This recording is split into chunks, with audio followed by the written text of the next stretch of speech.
There are going to be over 500 actions today around the country in response to a call to shut it down for Palestine. Last week, we saw the biggest march for Palestine in U.S. history, but we can't go down to D.C. every week. Some people can't make it. So now the organizers have called on people to organize demonstrations in their own localities, at their workplaces, at their institutions, and are calling on people to do whatever they can to stop business as usual. Right now, we're at the BlackRock headquarters in New York City. It's about 8:30, and we've been tipped off that there's going to be a disruption inside.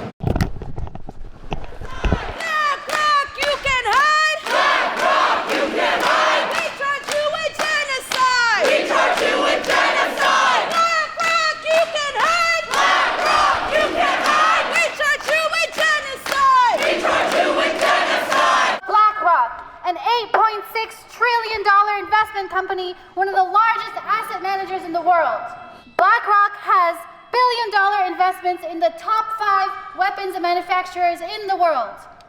Boeing, General Dynamics, Raytheon, Lockheed Martin, and Northrop Grumman. And those bombs, those weapons, have killed this incredibly long list that now actually must be longer because there are over 10,000 Palestinians dead in just 1 month. There is no excuse for anyone to be going about their business as usual when their offices are paying for the slaughter of children, men, women who have done nothing except demand their right to resist brutal occupation. On the other side of town, students at Fort Hamilton High School were preparing to walk out in solidarity with Palestine. We looked at the toolkit that was provided with us and we decided 11:30 would be like probably the best time. And then I decided that I really wanted to make it bigger, so I spread it to the clubs. And there's supposed to be a national walkout today. Yeah, people aren't supposed to be going to their jobs. Students are supposed to be walking out of the schools.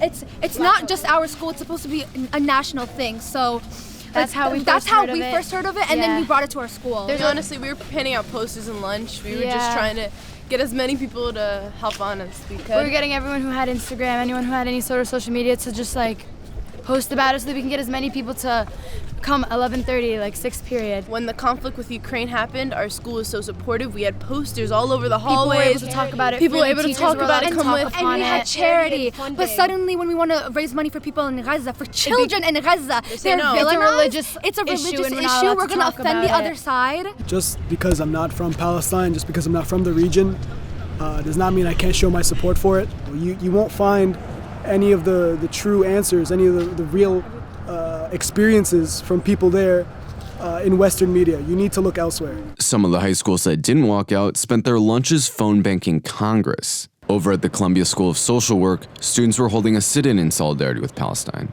Yesterday, we held a 9-hour sit-in at the School of Social Work where we were threatened with sanctions.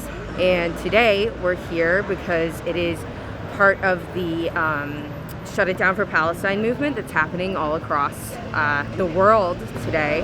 And we are here because we are going to do a die-in. Currently, the School of Social Work uses a prop framework, which is power, race, oppression, and privilege, where we learn about decolonizing social work, which we think is hypocritical when we are being silenced on Palestine, which is a colonized place. Students from across the city were gathering at Bryant Park for a rally, but while they were doing that, I went over to the New York Times headquarters where media workers were planning disruption in the lobby. I'm in the New York Times headquarters right now, and protesters have just read out the names of journalists murdered by Israel, and now they're reading from these newspapers with the names of thousands of Gazans that have been murdered in the last month by Israel.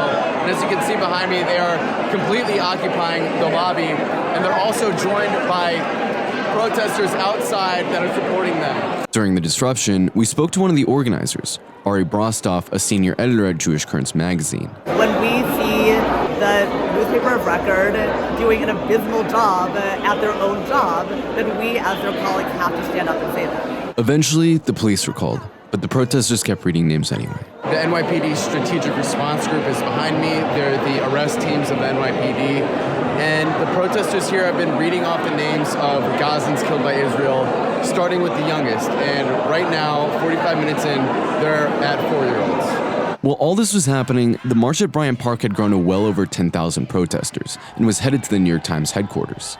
By the time they reached the New York Times building, the anger was palpable. Shame on you!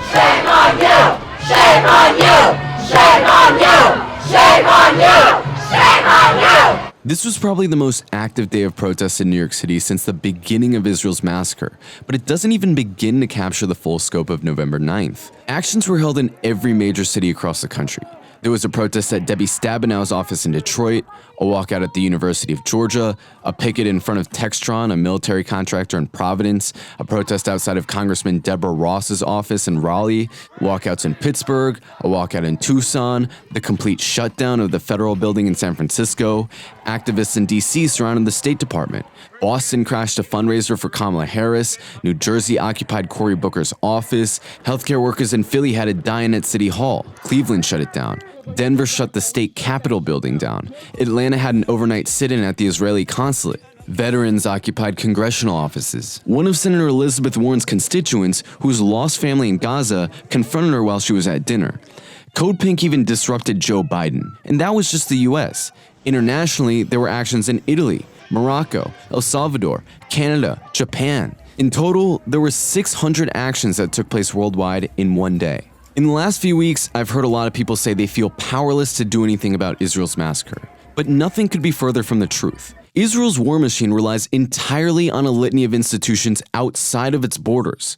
It relies on banks and financial institutions that invest in it. It relies on media outlets echoing its lies. It relies on politicians that rubber stamp and unconditionally support its crimes. It relies on universities and schools that lie to their students about the situation.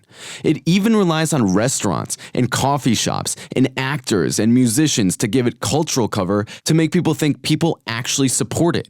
In other words, it relies on us. It relies on institutions we patronize, institutions we work for, and we can withdraw our support whenever we want. We can even stop them from functioning whenever we want. After all, how can a university continue to support Israel if all of its students support Palestine and won't go to class or won't pay tuition until the university supports Palestine? How can a media organization continue to function if its reputation is synonymous with genocide denial and parroting war propaganda?